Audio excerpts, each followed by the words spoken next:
Brew Strong is brought to you by Blickman Engineering, home of the top-tier brewing stand. Visit them online at blickmanengineering.com.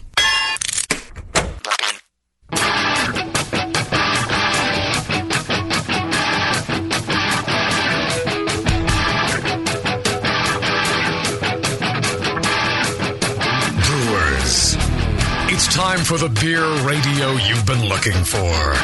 This is the show that dispels myths, tackles the toughest topics, and makes no apologies for geeking out on beer.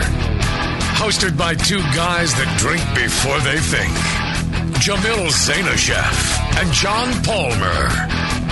This is Brew Strong.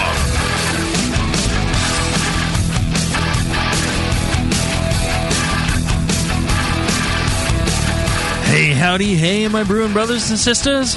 Greetings, cretins. All right. So back to the nice and easy, I know. John, nice and easy Palmer. How you doing, Mom? Is my my compatriot on this Brew Strong. Yeah. Which we have a lot of fun with. And we have a lot of fun because you guys participate in the show, and you have a lot of interesting questions and a lot of interesting feedback for us that makes the show better. And we really appreciate that. And you know, the only thing we appreciate more, well, maybe about the same. I don't know. Free beer? BlickmanEngineering.com. Yeah, there you go. Those guys are, you know, they're paying to help make this possible. They're keeping just in the ramen and condoms. And, you know, stuff that he needs. Especially the ramen. Yes, thank you, Palmer. Oh! Yeah, you know, but, you know, without the listeners, then I don't think Blickman would be interested, you know, without, you know, that's why the listeners are king. They really are. I think, you know, our beloved John Blickman would go with that as well. Yeah, I know he really likes getting emails from the listeners and commenting, you know, thanking them for support of the show. He's you know, he said how gratified he is to hear that you know, his sponsorship is meaning something to people, and he enjoys hearing, you know, about his equipment, feedback. Absolutely. Yeah, feedback, and, you know, the ideas for new equipment. And, in fact, he's got a topic coming up at NHC this year, where he's talking about you know, innovations in home breweries, tips and tricks, you know, gadgets, ways to make your brewing day go better. And so any ideas that you know have, you know, things that you've done in your brewery that may be of interest to other brewers, you know, send them along to John. His email address for this is nhc2010 at blickmanengineering.com. And he'll appreciate putting together, you know, ideas from y'all and presenting them at the conference, you know, for other brewers like yourself. All right. Well, you know, and one thing that's cool is, you know, Blickman's he's a businessman, but you know, I think he looked at this as, well, you know, it may not be, you know, the most wise use of my advertising dollars, but all right, I'll take a chance. You know, these guys seem nice, and sure, what the heck, and kind of threw in with us. And I think you know, your feedback has you know, gotten back to him. It's like, oh, okay. You know, people do listen to the show, and people do appreciate this. And yeah, he was amazed. I mean, I don't think he really thought we had an audience, but, you know, we believe you. Yeah. Thought we were just lying. We don't really believe it around here either. We figured it's just the three of us listening. But and Boo. And so it was nice that you guys responded to him and let him know that you do appreciate it. So don't stop. You know, give him some kind words for paying for the show so you don't have to. And that's a nice thing. And we really appreciate Blickman for doing that. And as a matter of fact, you know, I'm doing this road trip. I'm firing up the RV. My friend Peter Simon's coming in from Australia. We're traveling from San Francisco to Minneapolis. We're going to take 8 days. We're going to travel 2,500 miles. We're going to stop at 15 different breweries along the way. Wow. And check out the Brewing Network forum, and I'll post what our stops are going to be there. You can come out, join up with us, and say hi, and maybe I'll have some BN merch that I can pawn off for Justin. Maybe some BN Forge. I might give you all the BN merch to lug out to NHC for me. There you go. Yeah, it'll load it up in the RV, and if you want something, I'll give you a serious discount. Once I get my drink in me, I'll start giving the shit away for free. Great. Like, oh, yeah, sure. Justin would want you to have it. It's okay. Don't worry. You and Chris Graham. Right, exactly. Couple drinks in you. You're giving away the house. Me and Chris Graham, we're very similar. We are.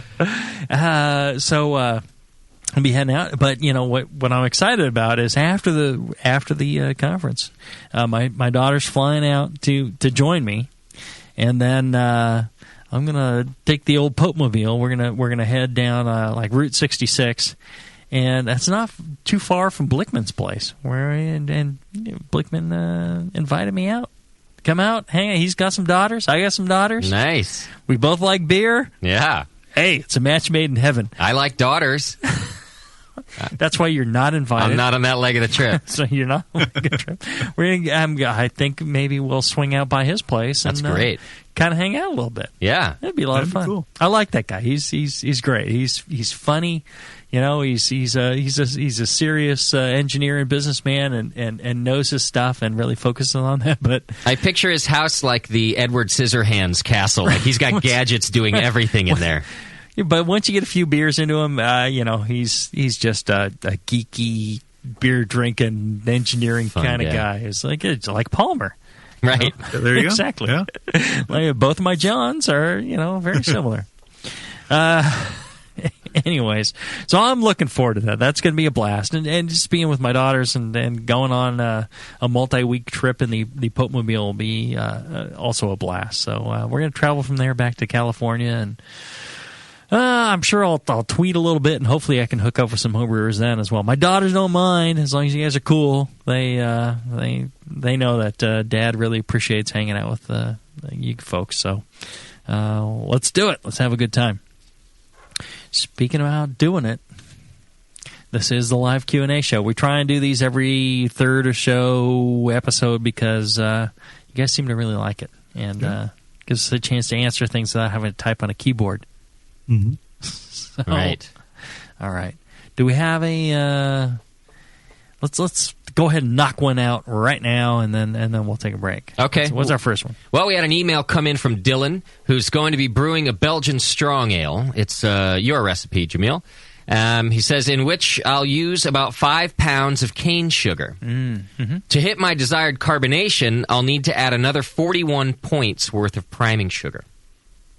So he says, I'm concerned because it's going to throw my Pilsner to cane sugar ratio way off, and I don't want to dry the beer out too much.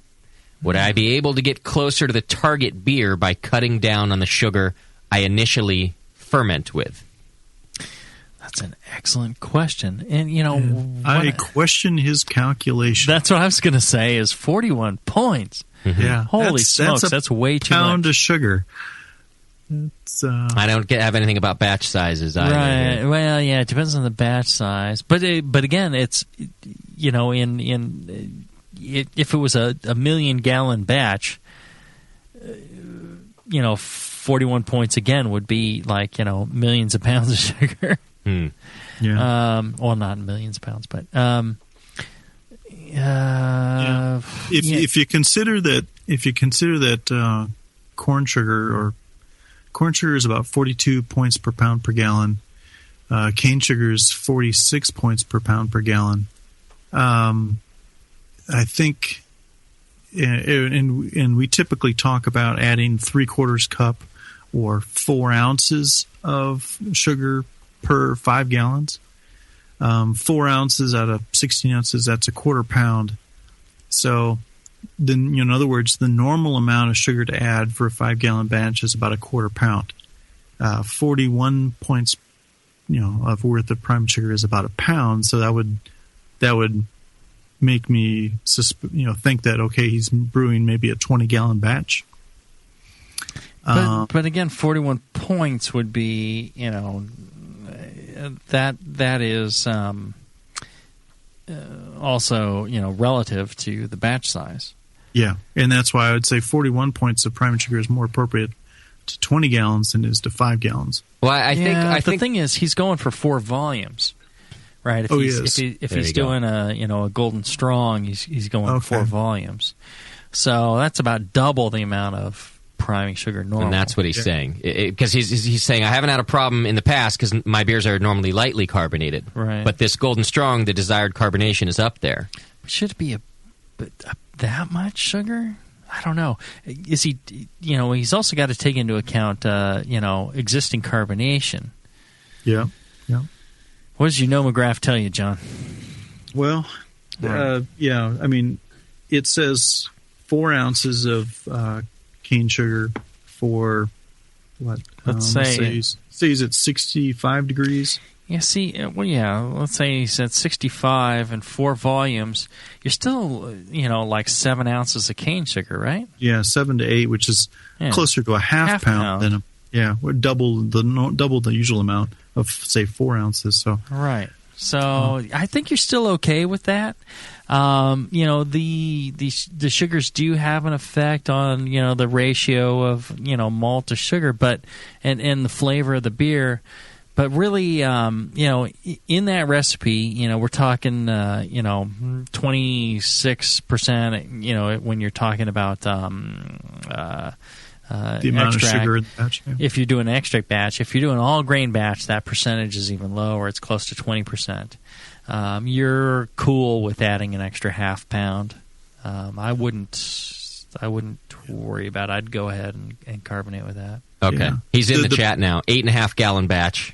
Oh, 8.5. Oh, well. And he says, I do need to add, it says I need to add over a pound of sugar to hit 4.1 volumes. Well, the priming fermentation is usually not adding much flavor. Most of the flavors have been developed during the main fermentation, right, in terms of yeast flavors and so on. So, probably going to be okay. And I think he'd be a good candidate, especially since it's a high alcohol beer. It's 8.5% alcohol. And, I think he'd be a good candidate for trying to do a little bit of a starter with his priming sugar. Yeah. Get the yeast active in the simple sugar and then dump the whole thing in and see what happens. The problem I have is, on all these beers, I prefer to, keg and counter pressure fill. Forced carbonate. Yeah, forced carbonate. Just because I have far more control over it, and I don't tend to go that far into these with bottle conditioning. One other thing you can do is go ahead and bottle them when they still have a fair amount of yeast and activity, and add some additional priming sugar at that point, and kind of bottle at that time. That's another option. A lot of these Belgian brewers, what they'll do is filter out the yeast, and they'll add fresh yeast back. So that's another thing you're going to want to do on this. Is it okay to do that amount of carbonation in regular 12-ounce bottles, too? You're pushing it. Yeah. 4 is really pushing it. 3, 3.5, you're okay. And 4, they start to crack. Because those little Duvel bottles are stocky and thick, right? So you're better off using like the 750 ml with the punt in the bottom, the champagne bottles. Okay. Yeah. Those are a better choice. If you use the cheap disposable 12-ounce brown bottles, they'll shatter at 4. They'll hold 4, but you're right at where if you tap them on something, they fall apart, and they can. If it goes much higher than that, it can become explosive, and you have to be careful. Okay. All right. Well, we've got more questions, and we got people in the chat. So why don't we do a break and come back to them? Let's do a short break, and we'll be back with more questions from the chat room at thebrewingnetwork.com. Back after this. From the stovetop to a camp burner to some kind of brew stand. Most homebrewers follow some version of this progression. With each move, a homebrewer will often have to change a lot, if not all, of their equipment. Until now, Blickman Engineering brings you the top-tier brewing stand. The only brewing stand that grows with you. For example, buy a top-tier floor-standing burner now, and it'll bolt right to your top-tier brewing stand when you're ready for all-grain brewing. The top-tier brewing stand is perfect for 5-gallon to 20-gallon batch sizes. Its modular design is adjustable and accommodates everything from small footprint coolers up to 30-gallon pots. How does the top-tier brewing stand do it? At its core is a strong, heat-treated, and anodized aluminum main post. On all 4 sides are built-in T-slots for the adjustable heavy-gauge stainless steel shelves and beefy burner tiers. The tiers accommodate any manufacturer's pots or coolers up to 21 inches in diameter. Best of all, not only does the top-tier brewing stand grow with your skills and equipment, but it easily knocks down for long-term storage or transport, too. The top-tier brewing stand from Blickman Engineering. Learn more at blickmanengineering.com and to find a local Blickman retailer. And start brewing from the top tier. Downtown Joe's, located in the historic Oberon building in beautiful downtown Napa, California, offers an award-winning brew pub experience from 8:30 a.m. to 1 a.m. every day. For 15 years at the corner of 2nd and Main, Downtown Joe's has been voted Best Night Spot 7 times and Best Brew Pub for the last 4 years in a row. Brewmaster Colin Kaminsky's handcrafted ales, like his Tailwagon Amber Ale and Catherine the Great Imperial Stout, are the perfect accent to riverside dining, live music, and a relaxing outdoor patio. Don't miss the Beer of the Month, special rotating taps, and happy hour all day Mondays. Visit downtownjoes.com to make reservations, peruse their extensive calendar of events, or just read more about their fantastic beers. Come enjoy the fine beer, food, and music. Downtown Joe's, the award-winning brew pub where you'll feel at home. Hi. My roommate's gone for the weekend, and I'm wearing something flimsy. Listen, baby, I told her not to call me after 8. I gotta go. Who is that? Your girlfriend? Set up, Doug. Did you guys get the cauldron set up on the altar of my art? If you weren't so busy getting booty calls, you'd know that. All right, I'm using the scroll of Mosher to boil the first decoction. You took too long. The color is now darkened past the point where you can still call it a Pilsner. This sucks. I hate it when Greg's the brewmaster. What's this? Poindexter Urkel? Dude, can't you see we're in the middle of a brew session? Is that an actual beer? Yeah, I crafted it. I don't really use the dice anymore. I'm a 10th level beer nerd. Are you a 10th level beer nerd? Do you belch White Labs 833 and crap Simcoe? Then you're in good company at Northern Brewer. Check out Northern Brewer's huge selection of dorky beer kits, including the Cylon Detecting 3-Hearted Ale and the collector's item Super Alt. Mine's in mint condition because it's still in the box. Make 10th level at northernbrewer.com. Calling all homebrewers. Entries for the Samuel Adams Longshot American Homebrew Contest are due May 17th through May 28th. There's still time to get your beers entered. This year, the Homebrew Contest is all about Category 23, specialty beers. So start being creative and brew up a beer that doesn't fit into any of the traditional BJCP style categories. Let your creative juices flow and enter your Category 23 Homebrew. Here's your chance to have your beer brewed, packaged, and nationally distributed in the 2011 Longshot package. And 4 finalists will be awarded a trip to the 2010 Great American Beer Festival in Denver, Colorado, where Samuel Adams will announce the winners. Visit SamuelAdams.com for all the details. Get your bottles in by May 28th. And as always, the entry fee is free. The Samuel Adams Longshot American Homebrew Contest. This year's Longshot could be all yours. Hilo, what's it feel like? Take awesome and multiply it by 2. Yeah! Spraying live beer radio all over your face. Can't get any better than this, baby! It's the Brewing Network.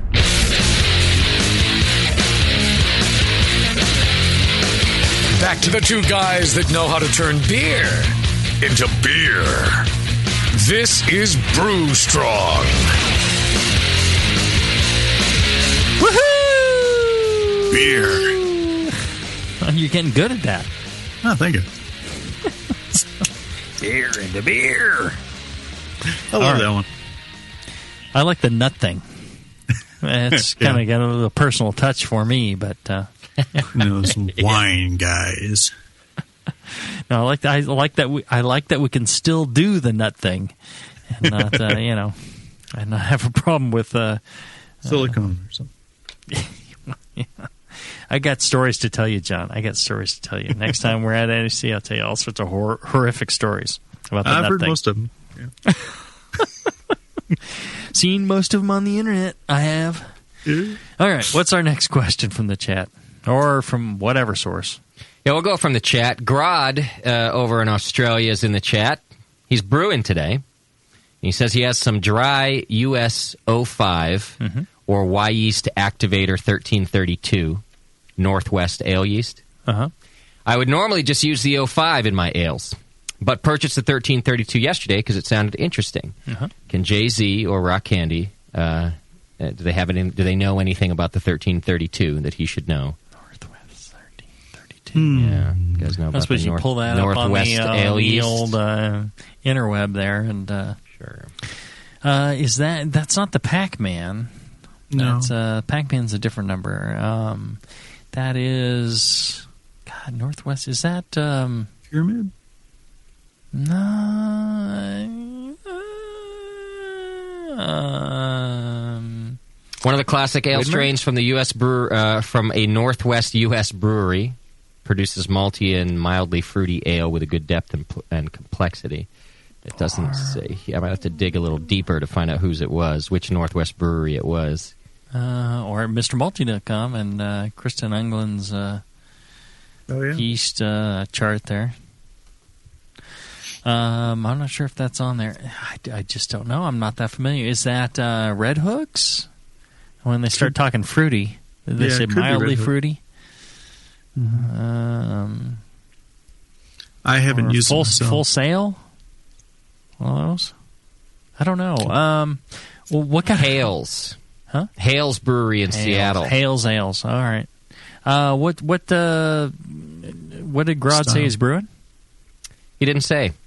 You got to give us more, don't you, Grod? Yeah. All right. So yes, go for it. Just says I'm brewing today. Okay. Now, Grod, you paid for the yeast.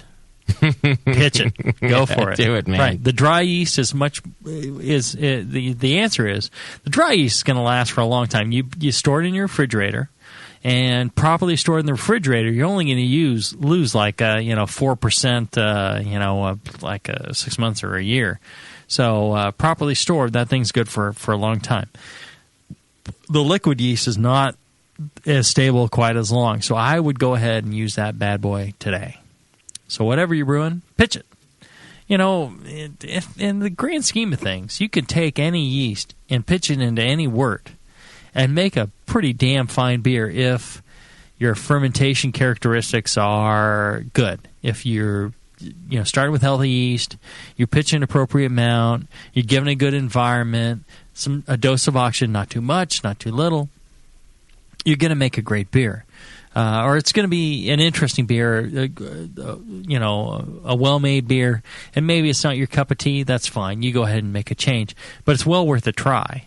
And at the end of brewing this beer, keep everything really sanitary, harvest that yeast, and you can go ahead and use it in another beer. And maybe it's a beer that would be more appropriate for this or not. But it's going to have more character than the US 05, so go for it. Absolutely. All right. Kim was in the chat room. And her question, she says, I didn't use enough... Kim Wood? Yeah, I think so. Oh. Yeah. I didn't use enough Carafa 2 in my stout, and I want to boost the SRM a little. Mm-hmm. I've heard you can just boil Carafa 2 and add that into secondary. Sure. Is that true? And how will that impact the beer? There's a tiny bit of starches, and that could be convertible and fermentable in the Carafa Special, as I suppose they're talking about, and I guess same thing in Carafa non-special. The thing you might consider otherwise is going with either Cinnamar or Breeze. Actually, now makes a color extract the same as Cinnamar. Well, not the same, but similar in nature to Cinnamar. Mm-hmm. And you can use either one of those and just color it up with that. Yep. So I wouldn't. What I would do if you're going to do I would use Carafa Special. If you're doing just coloring, because you don't use the non-special. The non-special has husks on it. The special is huskless. Or you can use chocolate wheat or any of those wheat ones, those dark kiln wheat ones. They don't have a husk either. Yeah. And because you're boiling, we don't want to boil husk. Right. And grind them to a fine powder, of the finest powder you can, and then you can go ahead and steep it or boil it or whatever to make whatever. And I would boil it to sanitize it, right? Chill it down, but use a high concentration, and then so you don't add a lot of liquid, non-alcoholic liquid to your beer, and then adjust the color with that. No, I think it's a good question. I think there you go. Good tips. Okay, I had a caller leave a message question for you guys this week. All right. And it's about mash temperatures and sweetness. It's kind of long, but here you go. Hey, what's up, boners? This is Matt from North Carolina. Although I am currently in California after having had my first taste of pretty much everything the Russian River makes. So I have a question for Jameel and John and the Brew Strong crew. Can you talk a little bit more about beer sweetness? Because you've alluded to a lot of this in various shows, and it's like, all right, so people say you mash high and you'll end up with a higher final gravity, and that'll be sweet, dude. But I don't think that's really how it happens. Like, there's some unfermentable dextrins in there, and then some of those dextrins are imperceptible, I don't know, as sweet on the human tongue. So I'm just trying to figure out, like, do I mash low but make a really high-gravity beer, and thanks to attenuation, that's going to leave, really sweet-tasting sugars in my beer. So anyways, I'd love to hear a show about sweetness versus dryness. There you go. He's having a good time in California, as you can tell. But a good question. Yeah. What did he call us? Boners. Boners. I think he called you boners. Boners. Well, Matt from North Carolina. Good use of the word allude. Let's go, boners. All right. Yeah. That's boners. No, I think Matt has it actually right. He's, this crap that people talk about. Again, I think this relates back to a previous show. We were talking about how, secondary, back then when people weren't doing a lot of things right, secondary was useful. The same thing goes for, people saying, okay, well, if you have a high finishing gravity, your beer is sweet. Well, yeah, if you don't, and if you have lower finishing gravity, your beer is dry. Well, if you have improper fermentation where you're not completely fermenting out all those available sugars, the simple sugars and the slightly more complex sugars, and you have an average strength beer, and the resulting gravity will probably mirror sweet or dry, just because you've pitched in some crappy yeast that didn't do a very good job. That could be true. Now today, people are doing starters. People are pitching healthy yeast. People are pitching correct amounts of healthy yeast. That's a lot less the case now. Those people were saying, well, if you mash at a higher temperature, you end up with a higher finishing gravity. And people are saying, okay, well, higher finishing gravity means a sweeter beer. People also call this malty, which is just a load of crap. Malty has nothing to do with sweetness. There's sweetness that can come from malt sugars, but that's not maltiness. Maltiness is the flavors of the malt. And that is bready and toasty and biscuity and all those other things.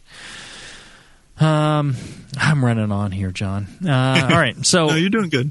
All right, so we have this higher finishing gravity, but with a higher mash temperature, you're getting like Matt from North Carolina that was drinking a Russian River and calling us whatever he's calling us. The experts, yeah. experts. That's what he used. That's word he used. Yeah, thank you. Like he was saying, these dextrins, these long chain dextrins, are not sweet. If you go down to your homebrew shop, they probably sell a packet of maltodextrin. Okay, maltodextrin, you can add to beer. It adds body. If you taste this maltodextrin powder, which I have, it's slightly sweet. Some people say it's not sweet at all. It's kind of a little slightly sweet. But it's really, when you taste it, you're tasting a huge amount. It really doesn't add a whole lot of sweetness. It adds body, it adds other things. And, the sweetness that you detect from a beer that's fermented fully, and you fermented out all the simple sugars, and you fermented out most of the maltose and, some of the other, longer chain sugars, the resulting sweetness that you may have in a beer like this is often a characteristic of, alcohols, or it may even be your perception based off of certain flavors. You taste a flavor of cherries or honey or whatever. Yeah, a honey character that comes from malt, from the malting, not honey sweetness, but honey flavors. If you taste honey, don't think about the sweetness, but think about everything else that's in there that makes it seem like honey, and you've got that character in your beer. All of a sudden, you think, "Oh, it's a sweet beer because I taste honey." And it may not be sweet at all. It may be those characteristics that are making you think of sweetness, and it really is a dry beer. And that's one of the cool things about these beers. You can have a beer that's dry and has a really dry character and a dry finish, and there's really no sugars and sweetness to it at all. It's all these long-chain dextrins, and you have all these perceptions of sweetness from the alcohols and from the malt, and you think, oh, it's got a nice sweetness, but it finishes dry. Oh, that's a really nice beer. All right, Palmer, carry on. It's my course. That's good. I think you've nailed it. There's different perceptions of sweetness due to flavors. You'll have a beer that has fermented out, but still retains longer chain sugars that have a sweet flavor to them. Crystal malts. You even if you fully ferment out a beer, an amber ale that's been brewed with a lot of crystal malt, you can taste residual sweetness. You can taste caramel flavors and flavors that you interpret as sweet. Right. Just like we talked about with the honey, the 2,5-pentane-dione and so on. You will perceive it as sweet, but it is not due to residual fermentable sugar. It's not glucose, fructose, sucrose. Right. It's not those sugars that are even maltose. It's other things that are making that apparent character. And higher finishing gravity doesn't necessarily mean sweet. And I've told the story a few times. Mike Tasty McDole, he offered me 2 of a Belgian pale ale that he brewed.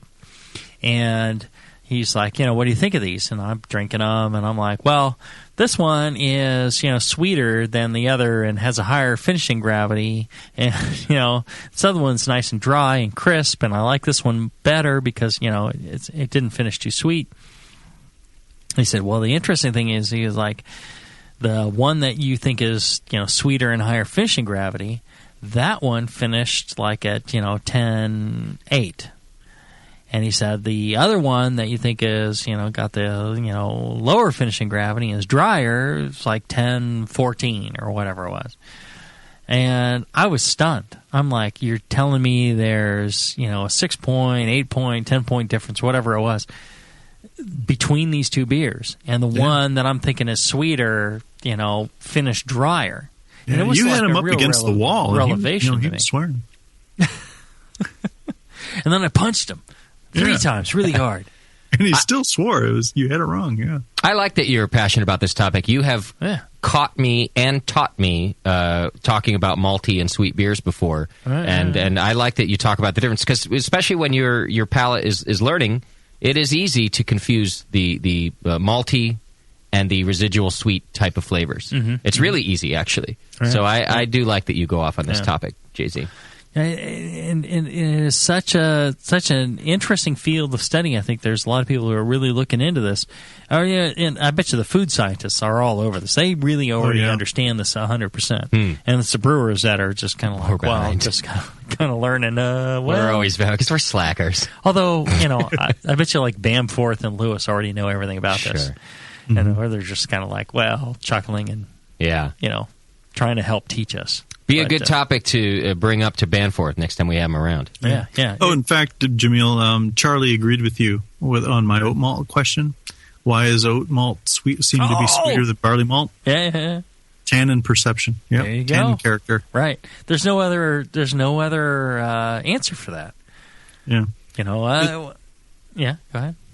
I was going to say one of my theories had been that maybe a little different protein, profile.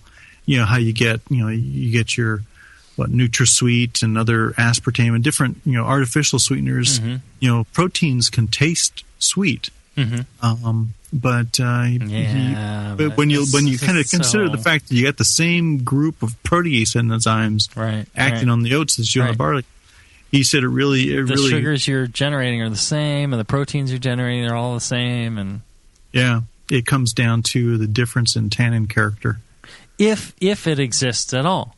Yes, right. If you are really perceiving a difference in sweetness between using oats and using barley, then it's most likely tannin character. And I would question whether you really perceive that or not.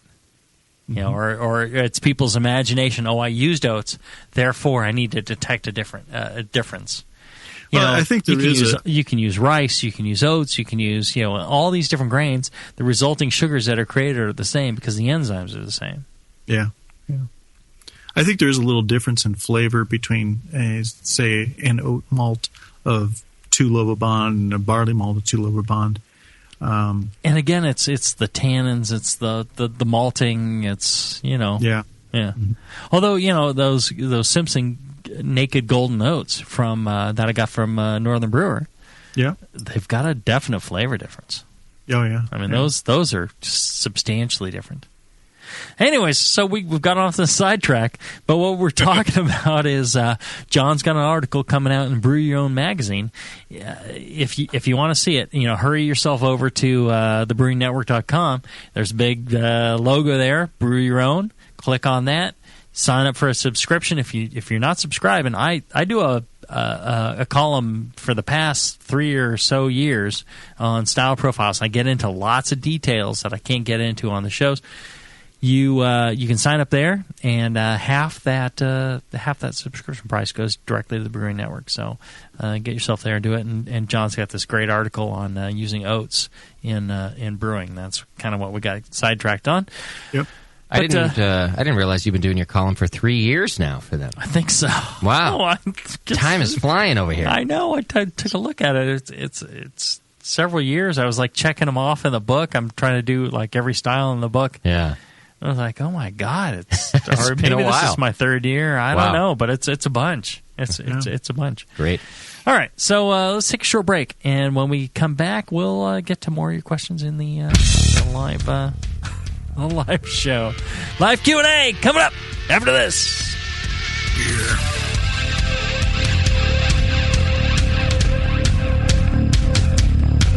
Keep your carboy cap on. This is Brew Strong. We'll be right back.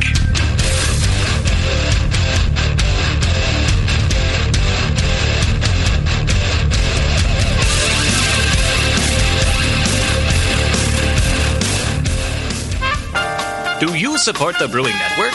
Do you brew your own? Are you looking for an economical, fun, and legal way to do both? Subscribe to Brew Your Own magazine and do just that. All year long, Brew Your Own will surprise you, entertain you, and educate you with articles on beer and brewing from authors like the Brewing Network's very own Jamel Zadashev and John Palmer. Each issue is a full pint of brewing techniques, homebrew stories, tips and photos, projects to make yourself, and recipes for the avid home brewer. Get your tough questions answered by Mr. Wizard and polish your style accuracy with Jamel. A portion of every subscription goes to the Brewing Network, so subscribe today at byo.com/Brewing Network, or just click the BYO logo on the Brewing Network homepage and support a fantastic hobby and your favorite broadcaster. Brew your own, the how-to homebrew beer magazine. Hey, what are you doing, man? Writing a review of WLP 400. What? You're reviewing yeast? Yeah. White Labs has home brewer reviews of all their strains. Are you new to these interwebs? Check it out. That's awesome. White Labs, your source for great yeast, invites all brewers to visit whitelabs.com to read and write your own reviews of all their yeast strains.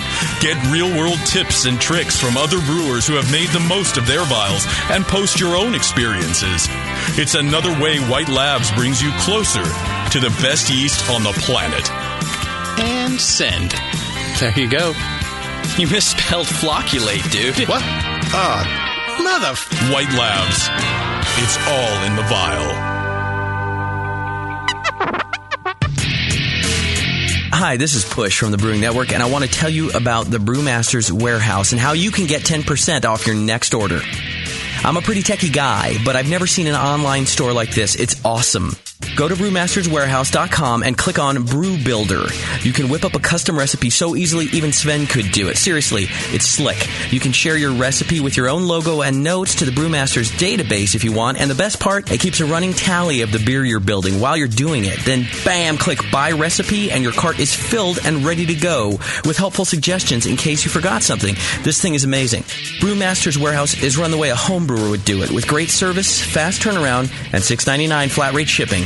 Brewmaster's Warehouse and the Brew Builder blew me away. Check it out today at brewmasterswarehouse.com. I'm serious. And don't forget to put BNARMY in the discount code box for 10% off your order. Check out brewmasterswarehouse.com. Cheers. BN Army members, are you looking for a discount on hops? Keep listening. Nico's Homebrew Supply at nicobrew.com has hops by the ounce and by the pound. Choose from varieties like Amarillo, Centennial, East Kent Goldings, Hollertower, Simcoe, Summit, Tomahawk, Warrior, Willamette, and more. And adding new varieties all the time, many for less than $20 a pound. Whether a couple ounces at a time or an 11-pound bag, all hops are shipped vacuum sealed and frozen straight to you. Nico's Homebrew Supply offers store-wide $5 flat rate shipping and won't waste your money on unnecessary overhead or advertising. They're going bare bones and passing the savings on to you. The staff at Nico's Homebrew Supply loves to brew and is committed to keeping homebrewing affordable and accessible to anyone who wants to join in this great hobby. And for a limited time, use coupon code BNARMY at checkout for a Brewing Network discount. Visit nicobrew.com. That's NIKO brew.com for your hops and more. nicobrew.com, your bare bones buddy in the brewing business. Hey, Push, the new brewery's looking good. Thanks, Finn. Piece by piece. Well, let's fire her up. Whoa! Is that a new kettle? Yeah, just got it brand new, but paid half price. What? And that blade scale? 40% off. The new tap handle? $5 instead of $13. Got a new regulator for the brew stand, too, but $5 instead of $25. Dude, where are you stealing all this stuff from? Where else? The More Beer deal of the day. Announcing the Beer, Beer, and More Beer deal of the day. Every day, a new fantastic deal from big items to small that will blow you away. Boil kettles, carboy carriers, sterile siphon starters, digital timers. Watch morebeer.com every day for a new deal, and you just might find the item you've been waiting for at a price you cannot believe. Hurry, because stock is limited on most items. And that sweet Guinness cap, let me guess. The More Beer deal of the day. Yeah, I knew it. Come on, let's brew something. Find the More Beer deal of the day at morebeer.com. Celebrity voices impersonated. You're listening to the Brewing Network. Back to the beer guys that make other beer guys look like wine guys. Brew strong.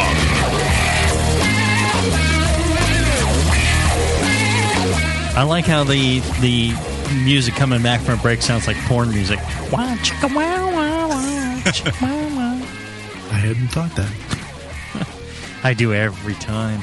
Goes along with the package Ganza that we just did. The package Ganza. The package orgy. The package whatever. gasm. Yeah, package gets it. Package gasm. All about packaging your beer. Perfect. All right. What do we got? We got more questions. Grod's got another question from Australia. This one's clear and makes sense. Aren't those people asleep by now? He says, I batch sparge Denny Kahn style, and I don't raise the temperature for a mash out. What are the issues with not doing a mash out temperature? Really, very few. The mash out accomplishes a couple things. It stops your enzyme activity. You're denaturing most of your enzymes when you do a mash out.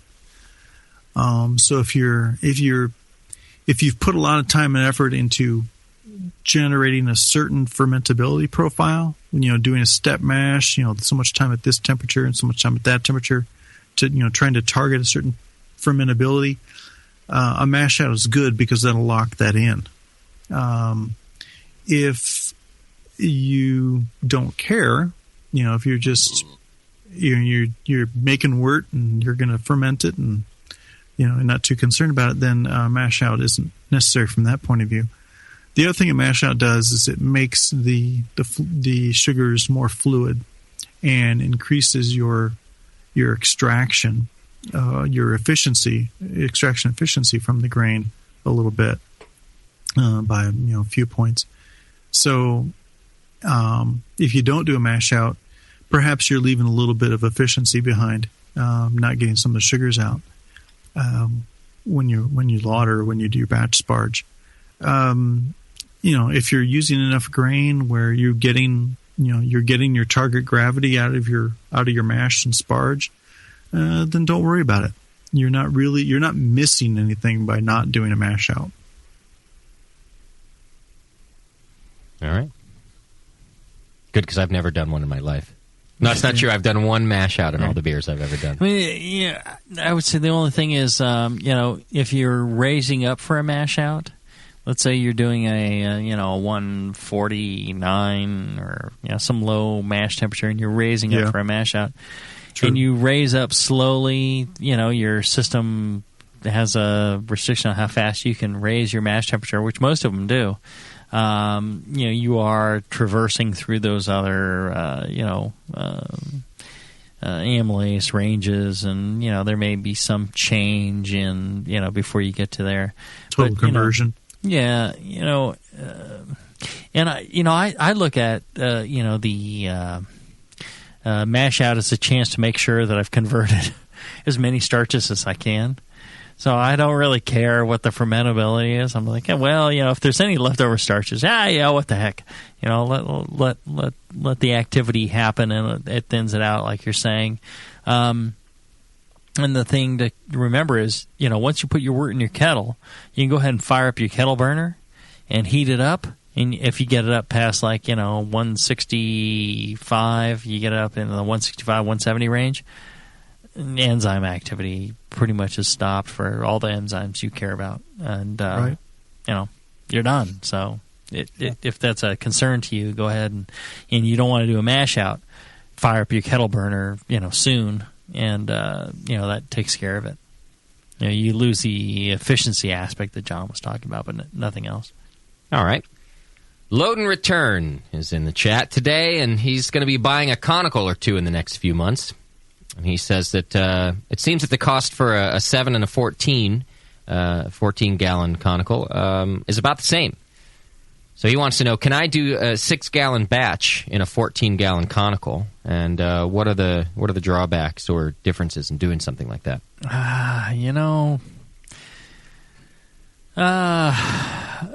You can. I mean, you could ferment your beer in a 1-inch shallow layer.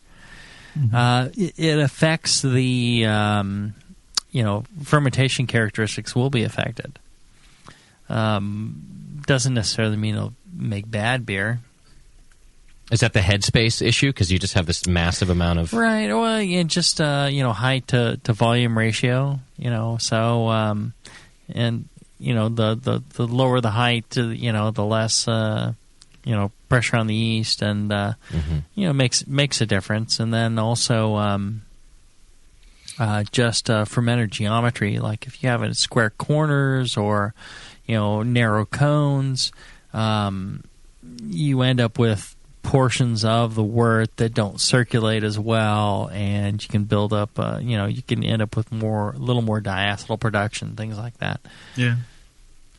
I've got a 7-gallon conical, and which for 5-gallon batches.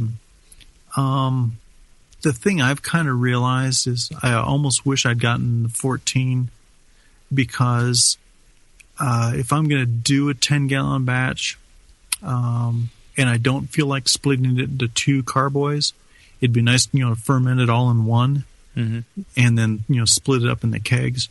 I've got carboys that I can do a 5-gallon batch in. I don't have a container a fermenter that I can do a 10-gallon batch in if I want that to be a single brew. And I'm with you on that, because the whole reason I had a larger conical was like, well, it's such a pain to have to separate out into multiple fermenters and sanitize and clean multiple fermenters and deal with multiple fermenters and have pitch to multiple fermenters and have slightly different fermentation in multiple fermenters. That's why I wanted a larger conical. I ended up just giving it to Chad and Justin, but I really think that we love it. That's a real advantage. But for somebody like me, where nobody comes and drinks my beer, so pouring most of it away. Yeah, what you get for moving out to the boonies, man? Well, the Pope Estate could not fit here in Pacheco. In all of Pacheco, I love it. All of Pacheco could not handle the Pope Estate. Wow. It really requires a much larger spread of land. Okay. So yeah, if I always liken it to somebody was asked me boil kettle sizes, and if you're gonna do you have to decide what kind of brewer are you. You're a brewer who brews 5-gallon batches all the time, and every once in a while you're going to brew a 10-gallon batch because you have to provide beer for some party or something, or some beer that you're going to lager for a long time. Then you're 5-gallon batch size with squeaking out a 10-gallon. If you're like, well, all the neighbors come over and drink, and I drink heavily every day. I mean, my good friend Matt Staley down in Los Angeles, apparently he drinks about 5 gallons every week. He's just alcoholic. Right. Anyways, nice guy, but he's lots of friends. He's got the problem with the drink. He needs to brew much larger batches, or you have a lot of friends. Maybe Matt has lots of friends. Maybe that's it, and then he doesn't have an alcohol problem. I'm just saying. You need to you brew mainly 10-gallon batches, and every once in a blue moon you'll do a 5-gallon because I don't know why you do a 5-gallon, but so if you're you'll know if you're a 10-gallon, a 5-gallon, 15, you should have a sense of it, especially if you've been brewing for a little bit, and go with that size thing. Don't overthink. Oh, I also need to do these things. Yeah. If you're a 5-gallon brewer, don't overthink it and force you to do 10-gallon size in all your if you're don't buy a 14-gallon fermenter if you're doing 5-gallon batches 99% of the time. It'll make you not brew.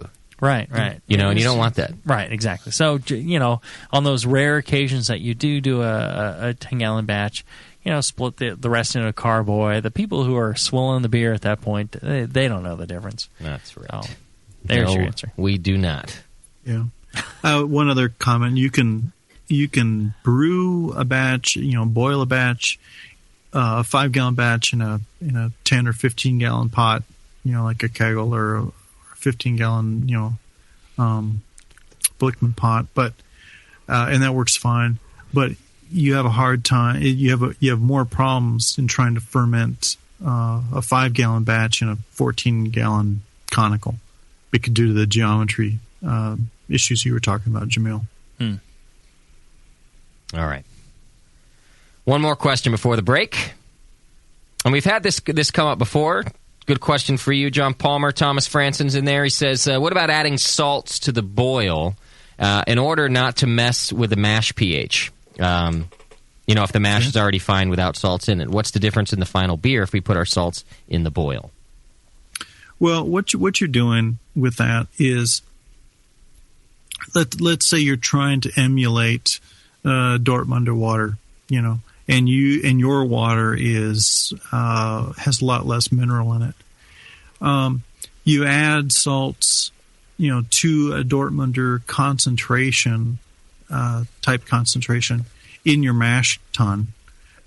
You're brewing a traditional Dortmunder style beer. You add, that level of salts to get a Dortmunder style water in your mash tun. But now you're going to sparge. Well, you don't need the salts in the water to sparge with if you've got softer water than what you're mashing with. You're not going to change your mashed pH by mashing with softer water. And by softer, I mean less minerals, less alkalinity. You're not going to drive the pH in any way. It's going to stay pretty stable. So then what you can do is you can lauter that mash and transfer all the work to the boil kettle.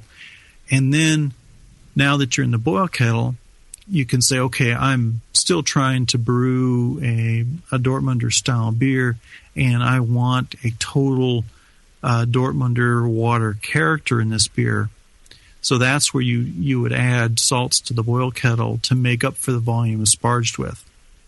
And you're doing it just to bring your total water content that you used up to that Dortmunder level. And then, you boil it for the hour and a half, whatever you're doing. Those salts concentrate just like you've been brewing with actual Dortmunder water. I mean, people in Dortmund, when they boiled their water, the salts concentrate. So all of that goes into the final beer. It's no more complicated than that. You're just if you're trying to match a particular water, do it in your mash, sparge, because you don't have to worry about it then, and then make it up in the kettle so that your final beer has the as-boiled concentrations of salts for the water you were trying to emulate. Make sense? All right, let's take a short break, and when we come back, we'll wrap up with the last few questions in the chat room. Back after this.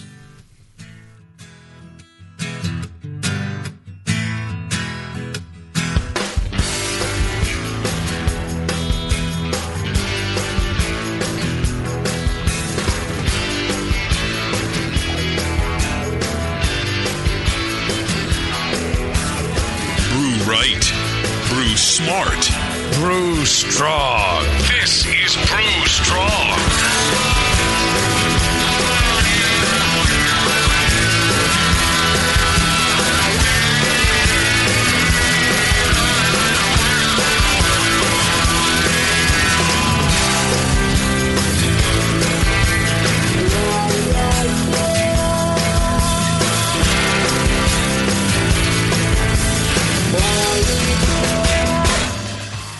When Blickman Engineering set out to design a great brewing stand, they knew it had to be strong, adaptable, and last for a lifetime. The top-tier brewing stand is now proudly available at BlickmanEngineering.com. It grows with your brewing skills and equipment. Start with 5-gallon coolers on its heavy-gauge stainless steel shelves. Then move all the way up to 30-gallon pots on the high-output burner tiers. Speaking of burners, the custom Blickman Engineering top-tier burners are extremely powerful, efficient, and amazingly quiet. They have safety stops to center your pot, and they'll last a lifetime and won't rust. The top-tier brewing stand allows virtually infinite combinations from traditional gravity systems to 2 tiers to completely horizontal.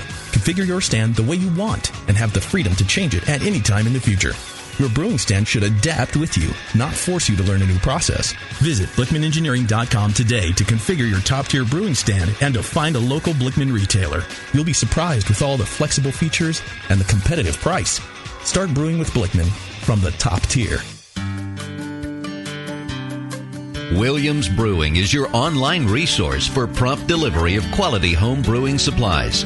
Since 1979, Williams Brewing has offered the finest equipment and freshest ingredients and the best customer service in the business. Cut hours off your brewing sessions by using one of our 11 varieties of famous Williams malt extract. Our Williams Belgian Pale Extract is mashed with pure Belgian two-row malt and a small percentage of Belgian wheat malt for an authentic Belgian character you just can't get from other extracts. Or check out our unique fermenters, 2.5-gallon kegs, paintball tank-based draft beer equipment, bottling aids, and much more. We even have our own line of precision hydrometers. Go to WilliamsBrewing.com to browse our vast selection. That's WilliamsBrewing.com. Orders placed by 3:30 p.m. Pacific Time ship the same day. Brewing is easy. The Williams way. Nico, listen, our lawyers said that we had to do this for 1 hour, and after this, we don't have to talk to each other for 3 more months to the next meeting. Kids, come on, let's get out of here. I'm supposed to have more lines. I'm the professional. Hey, it's Sully. And I'm Nico. And we opened the 21st Amendment 10 years ago at 563 2nd Street in San Francisco, just 2 blocks from Giants Park, to make great beer and have a great time doing it. That's right, because to us, the 21st Amendment is more than just the right to make beer. It's the right to experiment, to be innovative, and just do things differently. And so now, we're putting our craft beer in cans. That's right, cans. You can find our world-famous Hell or High Watermelon Wheat Beer at Brew Free or Die IPA in the Northeast, Northwest, parts of the Midwest, and Alaska in cans and on draft. So next time you're at your local neighborhood pub or good beer store, be sure to ask for 21st Amendment in cans. Because everyone likes it in a can. Tasty crack cans. Tasty crack cans. Hey, Push, the new brewery's looking good. Thanks, Finn. Piece by piece. Well, let's fire her up. Whoa! Is that a new kettle? Yeah, just got it brand new, but paid half price. What? And that blade scale? 40% off. The new tap handle? $5 instead of 13. Got a new regulator for the brew stand, too, but $5 instead of 25. Dude, where are you stealing all this stuff from? Where else? The More Beer deal of the day. Announcing the Beer, and More Beer deal of the day. Every day, a new fantastic deal from big items to small that will blow you away. Boil kettles, carboy carriers, sterile siphon starters, digital timers. Watch morebeer.com every day for a new deal, and you just might find the item you've been waiting for at a price you cannot believe. Hurry, because stock is limited on most items. And that sweet Guinness cap, let me guess. The More Beer deal of the day. Yeah, I knew it. Come on, let's brew something. Find the More Beer deal of the day at morebeer.com. Celebrity voices impersonated. This is www.thebrewingnetwork.com. Sit down next to it, grab yourself a paper towel, and watch those yeast have sex. You're listening to the Brewing Network.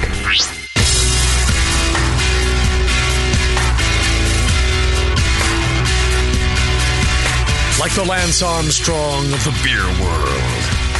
Except for that nut thing. This is Brew Strong. All right, we're back. We're doing a live Q&A show. We try and do these every third show or so because they seem to be popular. You guys seem to like these things, and that's cool with us. We don't mind, throwing out whatever information we have based on the questions you have. Yeah. So the show is a good question this time. Exactly. Well, every time.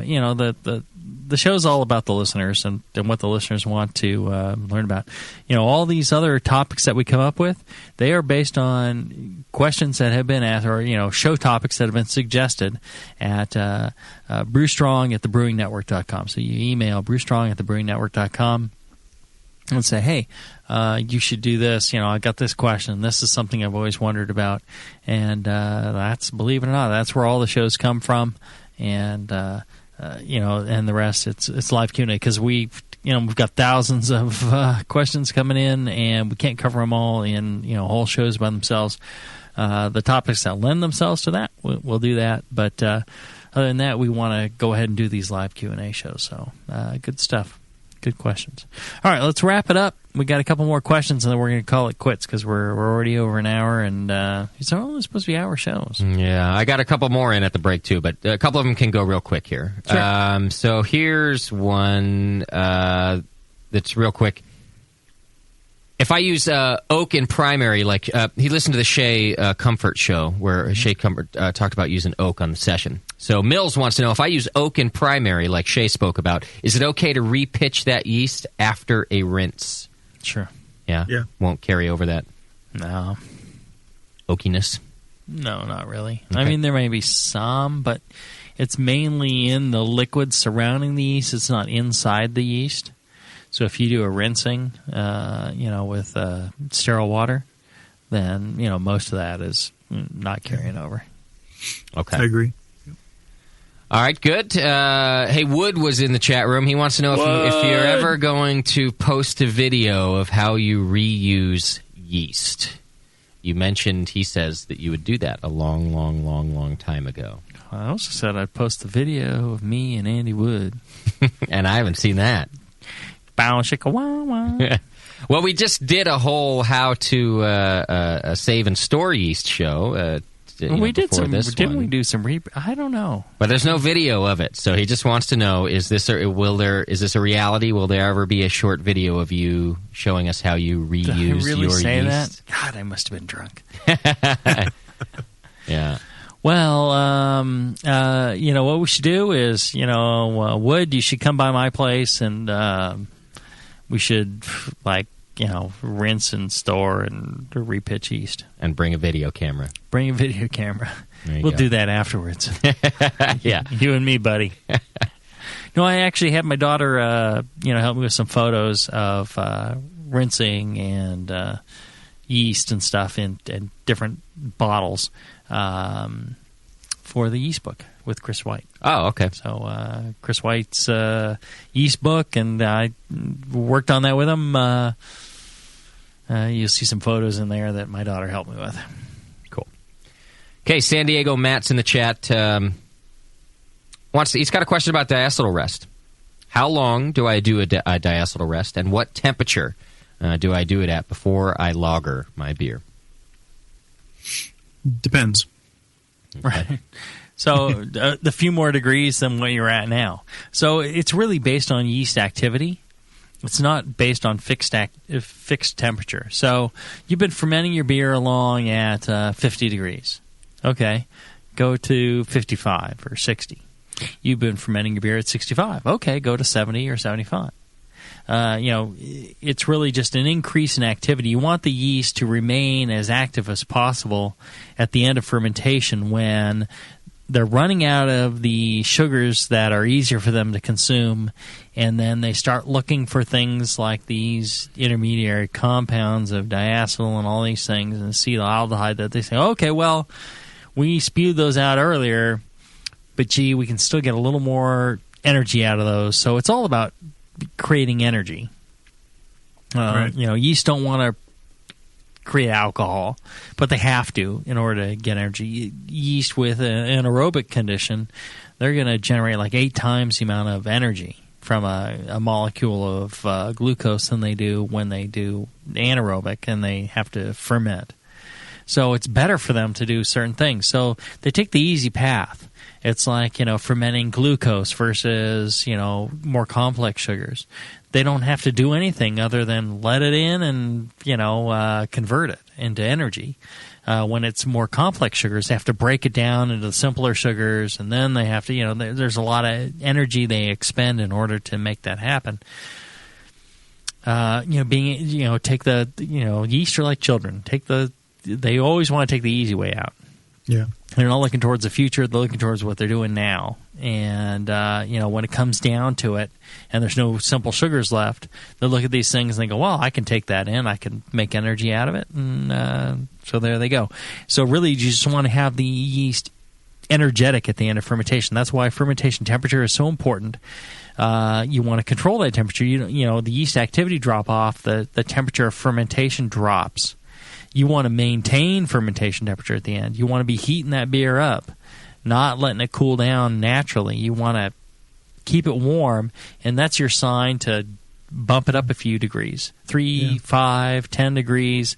5 degrees generally works, especially if you catch it early enough. As soon as you see things start to look like they're slowing, add 3 to 5 degrees Fahrenheit, and it'll, the yeast will keep chugging along. You get better attenuation. They'll absorb all those diacetyl and everything else. Yeah.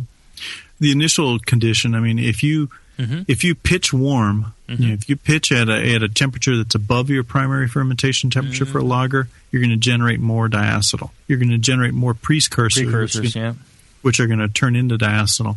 And if you don't raise the temperature at the end of fermentation, then they probably will not have eaten up or reduced that diacetyl that was generated early on. You will have diacetyl, yeah. Yeah. If you pitch cold at your primary fermentation or slightly below, and then raise that let it raise through fermentation and keep it up. Right. Then you'll have less diacetyl to take care of at the end, and you'll less need to raise the temperature. Yeah. Soren Targeson of let me click on this email message here. He sent it into Brew Strong this morning.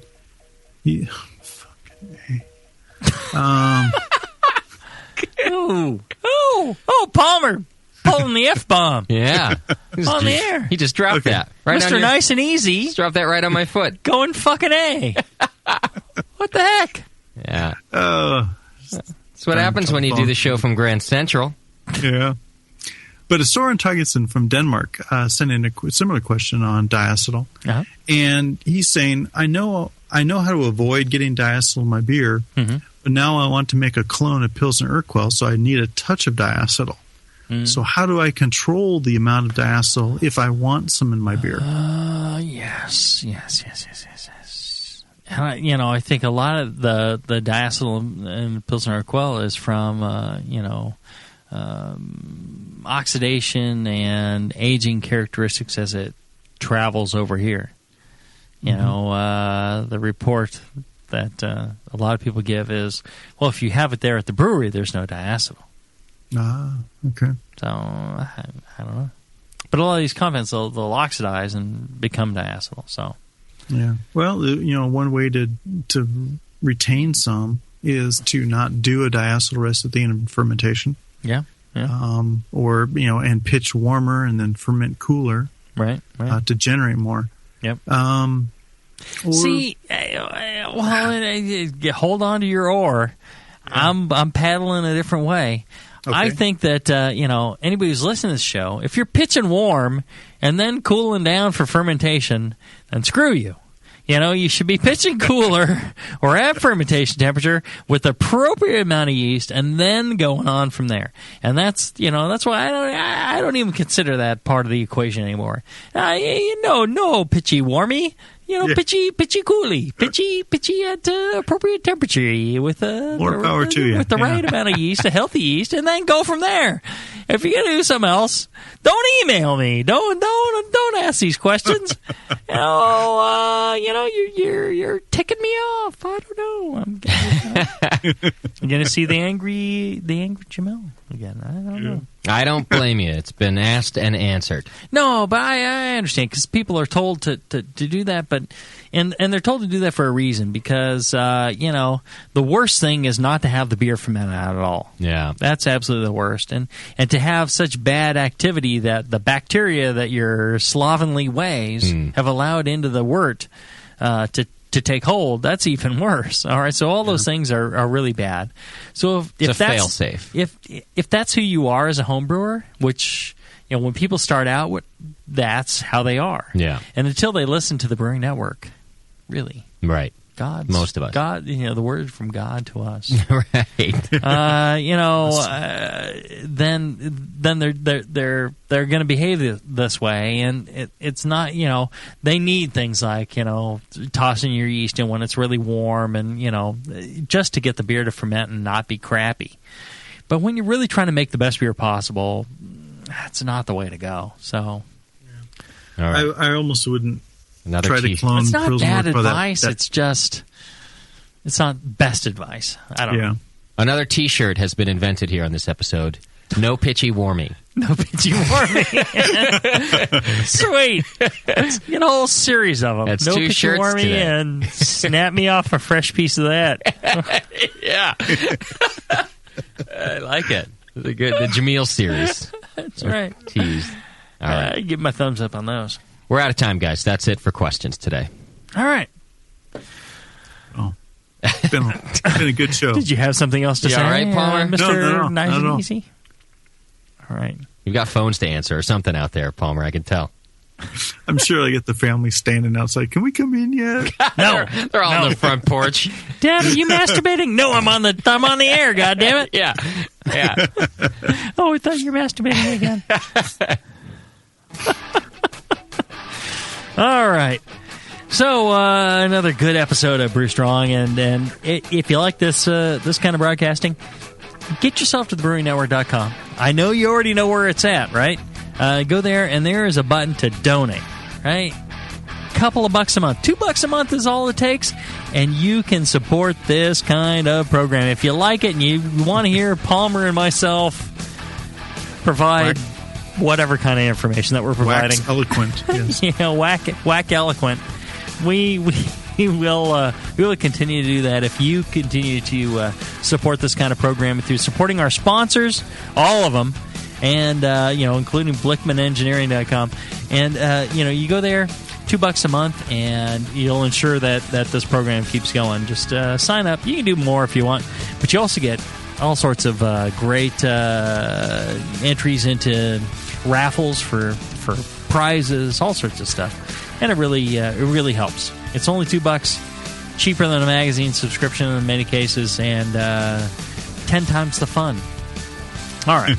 So until we hear you again, we'll be back with more Brew Strong as soon as we can. Keep brewing, keep drinking, keep being a friend to other brewers, and keep on brewing strong. Brew Strong, everybody.